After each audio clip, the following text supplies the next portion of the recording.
તો હેલો દોસ્તો, કેમ છો બધા? આઈ હોપ કે તમે બધા મજામાં હશો. તો દોસ્તો, સૌથી પહેલા તમે બાજુમાં કે આ ફોટો જોવો, તો આ ફોટો કોનો છે? એ વિરાટ કોહલીનો. ઠીક છે, તો આપણે એને છે ને કે બધા કે ક્રિકેટનો કે કિંગ કોહલી કહેવામાં આવે છે. ઠીક છે, તમે બાજુમાં જોઈ શકતા હશો. તો દોસ્તો, આવડમાં આપણે આજે છે ને કે આ વિરાટ કોહલીની છે ને આખી સ્ટોરી જોવાના છે. ઠીક છે, તો વિરાટ કોહલીને કે નાનપણથી ને કે શું કે ક્રિકેટ રમવાનો શોખ હતો અને એને કેટલા કે રેકોર્ડ બનાવેલા છે, શું શું એની આખી સ્ટોરી છે. ઠીક છે, બધી આપણે છે ને કે આગળ જોવાના છીએ. ઠીક છે, તો દોસ્તો, તમારે પણ કે વિરાટ કોહલીની આખી સ્ટોરી જોવું હોય તો દોસ્તો આવડો છે ને કે પહેલેથી લઈને કે છેલ્લે સુધી કે સ્કીપ કરાવ્યો કે પૂરો જોયેલો, તો આવડમાં આપણે છે કે ડિટેલ્સમાં કે વિરાટ કોહલીની કે આખી સ્ટોરી જોવાના છે. ઠીક છે, કે સમજવાના છે. ઠીક છે, તો દોસ્તો વિડીયો છે ને કે છેલ્લે સુધી જરૂર જોજો અને વિડીયો પસંદ આવે તો વિડીયોને જરૂરથી એક લાઈક કરી નાખજો. ચેનલ પર નવા હોય તો ચેનલ જરૂરથી સબસ્ક્રાઈબ કરી નાખજો, કારણ કે આવા નવા હેલ્પફુલ તમને ગુજરાતીમાં આ છે હું જરૂરથી મળતા રહે છે. ઠીક છે, તો હું તમને છે ને કે મોબાઈલની સ્ક્રીનમાં તે આપણે જઈશું ત્યાંથી ને તે આપણે લાઈવ બધું જોવાના છે. એ વિરાટ કોહલીની આખી સ્ટોરી સમજવાના છે. ઠીક છે, એ વિરાટ કોહલી કે કેટલા રેકોર્ડ બનાવેલા છે, એને નાનપણથી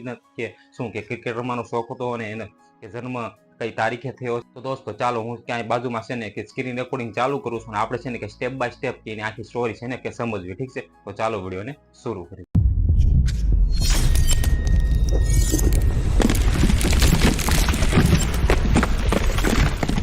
તો દોસ્તો, બાજુમાં તમે જોઈ શકતા હશો કે મેં છે ને કે સ્ક્રીન રેકોર્ડિંગ ચાલુ કરી દીધું છે અને તમે છે ને હવે આપણે તમે જોઈ શકતા હશો કે વિરાટ કોહલીની આખી સ્ટોરી છે ને કે તમારા સામે છે. ઠીક છે, આપણે છે ને કે લાઈન ટુ લાઈન વાંચીએ છીએ અને જોયું છે. ઠીક છે, કે વિરાટ કોહલીની આખી સ્ટોરી શું છે. ઠીક છે, તો સૌથી પહેલા તમને લખેલું દેખાશે કે વિરાટ કોહલી કરીને. ઠીક છે, પછી તમે નીચે જોવો તો વિરાટ કોહલીનો કે જન્મ ક્યારે થયેલો છે. ઠીક છે, સૌથી પહેલા તમને લખેલું દેખાશે કે વિરાટ કોહલીનો જન્મ છે કે 5 નવેમ્બર 1988માં કે દિલ્હીમાં થયેલો છે. ઠીક છે, તમે જોઈ શકો છો કે વિરાટ કોહલીનો જન્મ દિવસ છે કે 5 નવેમ્બર 1988ના દિવસે આવે છે. ઠીક છે, તમે જુઓ તો ભારતીય આંતરરાષ્ટ્રીય ક્રિકેટર છે. ઠીક છે, જેને ઘણા લોકો કે રમતના ઇતિહાસમાં કે મહાન બેટ્સમેનોમાંનો એક તરીકે માને છે. ઠીક છે, તમે જોઈ શકો છો કે મહાન કે બેટ્સમેન માને છે. ઠીક છે, પછી જુઓ કોહલી છે કે ઇન્ડિયન પ્રીમિયર લીગ આઈપીએલમાં કે રોયલ ચેલેન્જર બેંગ્લોર. ઠીક છે, આપણે જોઈ શકતા હશું કે એની જર્સી પણ પહેરી છે. ઠીક છે, પછી જુઓ તો કે આરસીબી તરફથી રમે છે અને અગાઉ કેપ્ટન પણ હતો. ઠીક છે, તમે જોઈ શકો છો કે તે ત્રણેય આંતરરાષ્ટ્રીય ફોર્મેટમાં કે ભારતીય ક્રિકેટની ટીમનો ભૂતપૂર્વ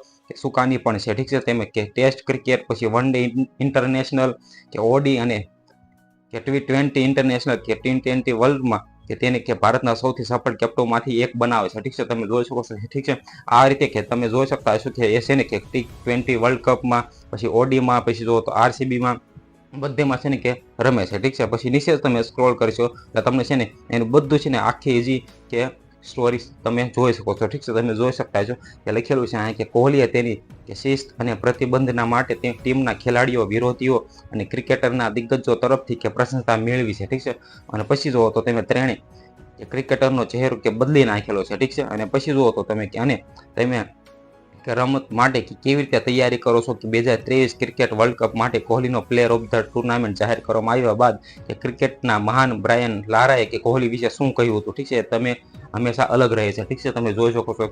પછી જુઓ કે નીચે આપણે જોઈશું તો કોહલી કે ઓડી મેચોમાંથી સૌથી વધુ વ્યક્તિગત સદી અને ઓડી વર્લ્ડ કપની કે એક જ આવૃત્તિમાં સૌથી વધુ રન બનાવેલા. ઠીક છે, કે સૌથી વધુ છે ને કે વિરાટ કોહલી કે રન બનાવેલા છે. ઠીક છે, તમે જોઈ શકો છો કે સહિત અને ક્રિકેટ કે રેકોર્ડ પણ ધરાવે છે. ઠીક છે, એને ઘણા બધા પણ રેકોર્ડ પણ બનાવેલા છે. ઠીક છે, તમે જોઈ શકો છો.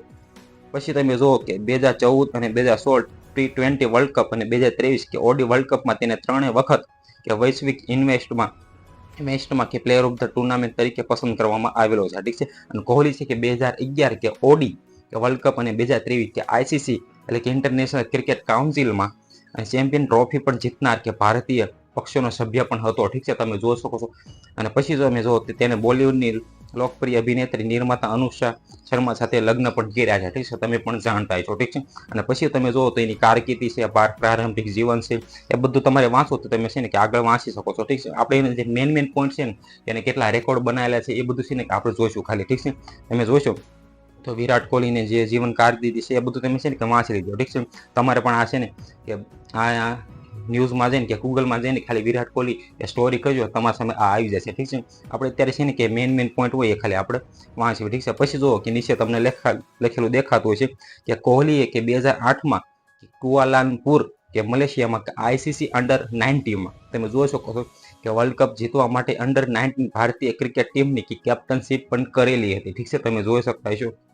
પછી આગળ જુઓ તો તેના કારનામાને કે આરસીબી તરફથી કે $30,000 કે આઈપીએલ કોન્ટ્રાક્ટમાં આપવામાં આવ્યો હતો. ઠીક છે, તમે જોઈ શકતા છો તેણે તે વર્ષે એક કોડીમાં આંતરરાષ્ટ્રીય ક્રિકેટમાં પદાર્પણ કર્યું, જેથી તેણે બેટિંગની શરૂઆત કરી અને શ્રીલંકાના કે દાબલુનમાં શ્રીલંકાની હારમાં કે 12 રન બનાવ્યા હતા. ઠીક છે, તમે જોઈ શકતા છો બધું છે ને કે તમને ડિટેલમાં જોવા મળે છે. ઠીક છે, કે વિરાટ કોહલીને શું સ્ટોરી છે. ઠીક છે, કે શું એને છે ને કે રન બનાવ્યા છે, કે પહેલા 2008 થી એને શરૂઆત કરી દીધી રમવાની, બધું છે ને કે તમને ડિટેલમાં જોવા મળે છે. ઠીક છે, તમે જોઈ શકો છો. પછી કે નાનપણથી તેને ક્રિકેટ રમવાનો શોખ હતો. ઠીક છે, અને રેકોર્ડ પણ એના છે આ રીતના. ઠીક છે, તમે જોઈ શકો છો. પછી આગળ જોવો તો આપણે કે 2009માં તેણે ઓસ્ટ્રેલિયામાં કે ઇમરજન્સી પ્લેયર ટુર્નામેન્ટમાં કે 9 ઇનિંગ્સમાં કે 405 રન બનાવેલા છે. ઠીક છે, તમે જોઈ શકો છો. અને જેનાથી ખાતરી થઈ હતી કે તે રાષ્ટ્રીય ટીમના પસંદગીકારોના કે મગજમાં ટોચ પર રહે છે. ઠીક છે, તમે જોવો છો કે એટલે જ તેને છે ને કે કિંગ કોહલી કહેવામાં આવે છે. ઠીક છે, આપણે ત્યારે જોવો કે પૂરું ઇન્ડિયા છે ને કે વિરાટ કોહલી કરતા એને છે ને કિંગ કોહલી તરીકે જાણ છે. ઠીક છે, તમે ગમે ત્યાં જોઈ લો કે ફેસબુક છે, ઇન્સ્ટાગ્રામ છે અથવા તો યુટ્યુબ છે, શોર્ટ છે, ગમે ત્યાં તમે જુઓ તો તમને કિંગ કોહલીનો એ દેખાતો છે. ઠીક છે, ત્યાં ક્રિકેટ અત્યારે T20 વર્લ્ડ કપ પણ ચાલે છે, તો ખાલી સૌથી પહેલા કિંગ કોહલીને તે યાદ કરવામાં આવે છે. ઠીક છે, તમને પણ જાણ થાય છે. પછી નીચે સ્ક્રોલ કરશો તો એનું છે ઇન્ડિયન પ્રીમિયર લીગમાં એટલે કે આઈપીએલમાં છે શું એની કે તમે જોઈ શકતા છો કે રોયલ ચેલેન્જર્સ બેંગ્લોર તરફથી કે રમે છે. ઠીક છે, તમને પણ ખબર છે 2008 થી લઈને કે 2024 આ પૂરું થયું તો પણ એ ખાલી આરસીબીમાં એટલે કે રોયલ ચેલેન્જર્સ બેંગ્લોરમાં તે રમે છે. ઠીક છે, તમે જોઈ શકો છો કે આરસીબી તરફથી તે કિંગ કોહલી કે રમે છે. ઠીક છે, તમને પણ ખબર છે.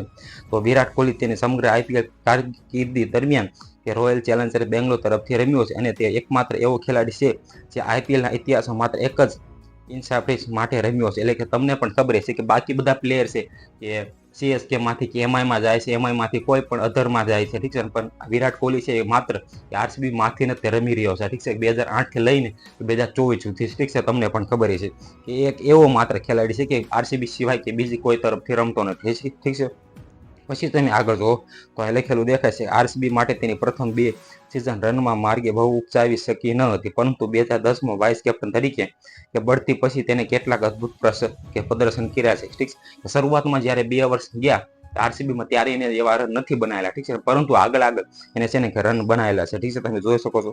2011માં કે આઈપીએલની હરાજી પહેલા કે લીગ અધિકારોને ટીમ દ્વારા કે 4 જેટલા ખેલાડીઓ જાળવી રાખવામાં ફરજ પાડવામાં આવી હતી. ઠીક છે, પછી તમે આ બધું છે ને કે તમારે વાંચવું હોય તો તમે વાંચી લીજો. ઠીક છે, આપણે આ બધું વાંચવા જાય તો વિડીયો લાંબો બની જાય છે. ઠીક છે, તો તમારે છે ને કે આની આખી સ્ટોરી જોવી હોય તો તમારે ગૂગલમાં જઈને ખાલી સર્ચ કરવાનું રહેશે કે વિરાટ કોહલીની સ્ટોરી, તો તમારા સામે આખો પેરેગ્રાફ આવી જાય છે. ઠીક છે, અને તમે ત્યાંથી આ બધું તમે વાંચી લીધો. ઠીક છે, આપણે જે મેન પોઈન્ટ હતા એ જોયા. ઠીક છે, તમે જોઈ શકો છો આ બધું કે વિરાટ કોહલીની આખી સ્ટોરી છે. ઠીક છે, તમે જોઈ શકો છો. તો દોસ્તો આ હતી કે વિરાટ કોહલીની સ્ટોરી. ઠીક છે, આપણે છે ને કે લાઈન ટુ લાઈન બધું જોયું. ઠીક છે, કે વિરાટ કોહલીએ કેટલા રન બનાવ્યા છે, ક્યારથી એને આરસીબીમાં અને ક્યારથી એને કે ક્રિકેટ રમવાનો કે શોખ હતો. ઠીક છે, અને ક્યારથી એને શરૂઆત કરી. ઠીક છે, આપણે બધું કે ડિટેલમાં જોયું. ઠીક છે, તો આઈ હોપ કે તમને આ વિડીયો પસંદ આવ્યો તો આપણે જરૂરથી એક લાઈક કરી નાખજો. ચેનલ પણ નવા હોય તો ચેનલ જરૂરથી સબસ્ક્રાઈબ કરી નાખજો, કારણ કે આવા નવા હેલ્પફુલ તમને ગુજરાતીમાં આ છે હું સૌથી મળતા રહેશે. ઠીક છે, તો આ ચેનલને જરૂરથી સબસ્ક્રાઈબ કરી નાખજો. Okay, bye bye.